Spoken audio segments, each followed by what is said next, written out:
जो है that is 13.7 it is fission reaction. Fission reaction में क्या होता है कि हमारे पास एक एलिमेंट होता है जो कि एक स्टेबल अनस्टेबल एलिमेंट है जिसको हम यूरेनियम कहते हैं। और यूरेनियम से क्या होता है कि यहाँ पे अगर इसकी एटॉमिक नंबर को देखा जाए तो it is 92 is a bit greater than 82। हमने कहा था कि एक एलिमेंट जो कि उसके एटॉमिक नंबर 82 से ग्रेटर होता है तो वो अनस्टेबल होता है। ये अनस्टेबल है, लेकिन इसमें से हमने कुछ एनर्जी रिलीज़ करनी है। इसमें से कुछ एनर्जी हम रिलीज़ करेंगे, हमें एनॉर्मस अमाउंट ऑफ एनर्जी चाहिए।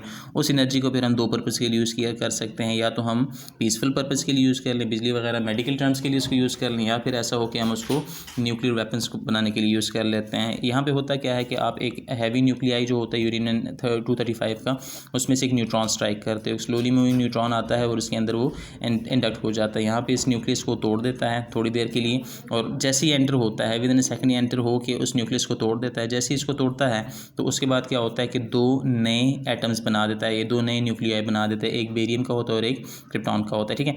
या यहाँ पे अगर इसको देखा जाए तो यहाँ पे इन्होंने इसके साथ स्टार देखा होगा। जैसे ये इसमें एंटर होता है तो इसके टूटने से पहले ये यूरेनियम 236 बन जाता है, बिकॉज आपने इसके अंदर एक न्यूट्रॉन ऐड कर दिया, थोड़ी देर के लिए रहता है और उसके बाद ये स्प्लिट हो जाते हैं इनटू टू न्यू न्यूक्लियाई जो डॉटर न्यूक्लियाई होते हैं। निस्बतन स्टेबल होते हैं, इसकी निस्बत स्टेबल होते हैं। और उसके बाद हम क्या करते हैं कि इसको देखते हैं कि स्प्लिट हो जाता है दो न्यूक्लियाई में, और इस एक न्यूट्रॉन ने 3 फर्दर न्यूट्रॉन जनरेट किए हैं। ये 3 न्यूट्रॉन आगे से जाके किसी और यूरेनियम 236 में स्ट्राइक होंगे।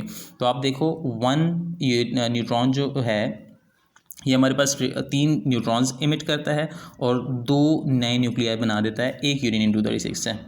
एक न्यूट्रॉन ने एक यूरेनियम 236 से 2 नए न्यूक्लियाई बनाए और इनको फिशन फ्रेगमेंट्स कहा जाता है, यहाँ कहीं लिखा होगा, ठीक है। इनको फिशन फ्रेगमेंट्स कहा जाता है। ये एक न्यूट्रॉन 2 फिशन फ्रेगमेंट्स बनाता है और 3 न्यूट्रॉन बनाता है। ये एक इवेंट हो गया। ये एक अकेले क्या करेगा, ये 2 फिशन फ्रेगमेंट्स बनाएगा और 3 न्यूट्रॉन रिलीज़ करेगा। ये अकेले क्या करेगा, इसी तरह से 2 न्यूट्रॉन्स बनाएगा, 2 नए फिशन फ्रेगमेंट्स बनाएगा और 3 न्यूट्रॉन रिलीज़ करेगा। ये जो न्यूट्रॉन है एग्जैक्टली ये भी आगे ही काम करेगा। ये एक पेरेंट न्यूक्लिया में एंटर होगा, एंटर होने के बाद उसको स्प्लिट करेगा into 2 daughter nuclei and 3 neutrons. तो एक ने 3 बनाए, 3 9 बनाएगा, एंड सिमिलरली ये पावर जो है ये क्यूबिकल टर्म्स में इंक्रीज़ होती चली जाती हैं। और इस तरह से हम कहते हैं कि फिशन रिएक्शन हो गया। फिशन रिएक्शन में आप एक न्यूक्लियस को तोड़ के उसमें से एक न्यूट्रॉन उसको तोड़ के एक पेरेंट न्यूक्लियाई को, अनस्टेबल न्यूक्लियाई को तोड़ के उसमें से 2 फिशन फ्रेगमेंट्स बनाता है, 3 न्यूट्रॉन रिलीज़ करता है, और ये 3 न्यूट्रॉन्स आके जाके इसी प्रोसेस को रेप्लिकेट कर रहे होते हैं। इसको प्रोग्रेसिवली आप देख सकते हो कि इंक्रीज़ होता है। अगर आप इसकी इक्वेशन को देखना चाहते हैं तो एक न्यूट्रॉन आके इस यूरेनियम 235 में एंटर होता है, स्लोली मूविंग न्यूट्रॉन।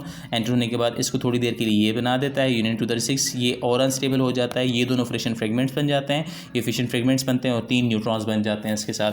तो उसके बाद हम क्या कहते हैं कि हमारे पास एक प्रोसेस होता है न्यूक्लियर फिशन रिएक्शन का। अगर आप इस चेन रिएक्शन को रोक देते हैं तो ये कंट्रोल फिशन चेन रिएक्शन हो जाता है। इसको रोकने के लिए अलग प्रोसेस होता है, इसको हम आगे थोड़ी देर पढ़ते हैं। लेकिन अगर आप इसको रोकते नहीं हैं तो ना रोकने से ये एक enormous amount of energy release करता है, और उस एनर्जी को फिर हम कहते हैं कि हम न्यूक्लियर वेपन्स के लिए यूज़ कर सकते हैं। एटॉमिक बम में जो स्ट्रक्चर यूज़ होता है, जो प्रोसेस होता है, वो न्यूक्लियर फिशन का है। ये हमारे पास एक एलिमेंट होता है जो कि बेसिक वर्किंग प्रिंसिपल है न्यूक्लियर फिशन का। किसने स्टार्ट किया था इस न्यूक्लियर फिशन को? पहले 2 बंदों ने स्टार्ट किया था 1939 में। एक का नाम था ऑटो हान और दूसरा नाम था फ्रांज स्ट्रासमैन। इन दोनों ने इसको इनिशियली इस पर काम किया था। हर एक इवेंट में एक फिशन फ्रेगमेंट, अगर हमारे पास 2 फिशन फ्रेगमेंट्स बनते हैं, एक प्रोसेस हो रहा है न्यूक्लियर फिशन का, एक इवेंट हो रहा है, तो इस एक इवेंट में कितनी एनर्जी हमारे पास रिलीज़ होती है। यहाँ पे इन्होंने लिखा हुआ है कि इस फिशन एक सिंगल इवेंट में, ये एक सिंगल इवेंट है, इसमें कितनी एनर्जी रिलीज़ हुई, 200 mega electron volts energy release होती है। और ये 200 मेगा इलेक्ट्रॉन वोल्ट्स एनर्जी जो है इसको फिर हम यूज़ कर सकते हैं। आगे यहाँ पे इन्होंने कहा हुआ था कि अगर हम ऐसा करें, if we burn 1 ton of coal, अगर हम 1 टन कोयला जो है उसको जलाते हैं तो इससे एनर्जी रिलीज़ कितनी होती है, इट इज़ 3.6 × 10 जॉल्स। इतनी बड़ी अमाउंट ऑफ कोल में से इससे कंपैरिजन कर रहे हैं कि हमारे पास अगर यूरेनियम 235 पड़ा हुआ है और कोयला पड़ा हुआ है तो किस में से ज़्यादा एनर्जी रिलीज़ होती है।